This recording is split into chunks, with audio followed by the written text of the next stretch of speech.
Hey guys, Reptiles here. And if you guys been asking me actually how do I heat up my snake room, and what do I use? Do I use heat rope?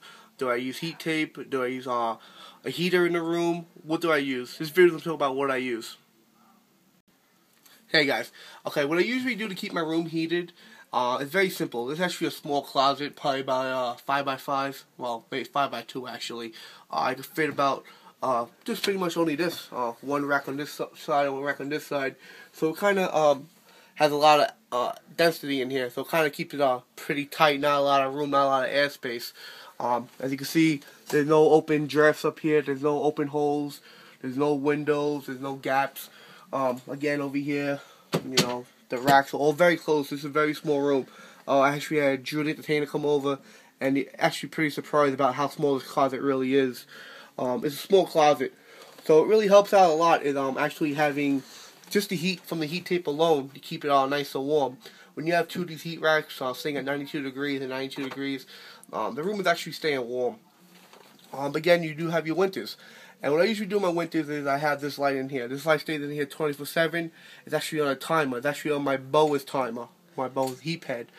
This is a 75 watt not UV heat type bulb for Reptiles.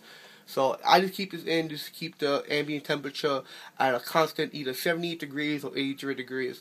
On the winter, it works perfect. I have a perfect cycle, so it keeps the room nice and toasty around 80 degrees all year round. At times when summer comes, I like to actually adjust the heat light and actually get a smaller wattage, like a 55 watt, just to keep it not too hot, not too stuffy. I don't want to have a hot spot at 92 degrees and a ambient temperature at 88 degrees. That's very dangerous. When I use, guys, I use heat tape. Actually, let me take out one of these slots.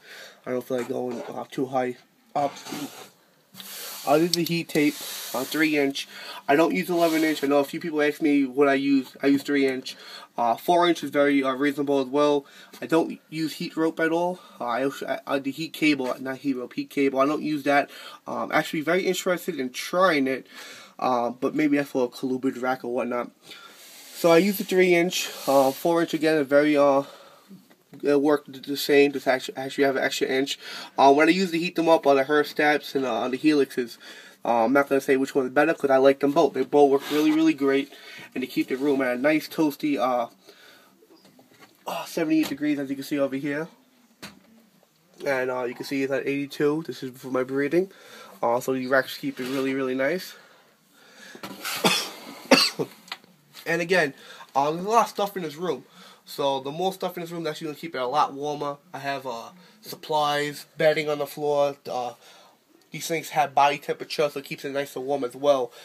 Keep the door closed, so it stays at a constant temperature. Sometimes I have these big wool blankets I'll actually tape or staple onto the door when it gets too cold in the winter. I haven't had to do it this year at all. Last year I had to do it. This year, not at all.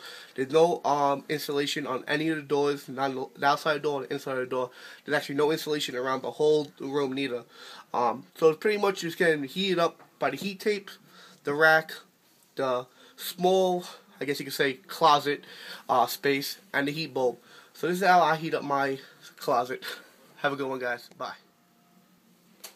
Hey guys, it's Reptiles here. And if you got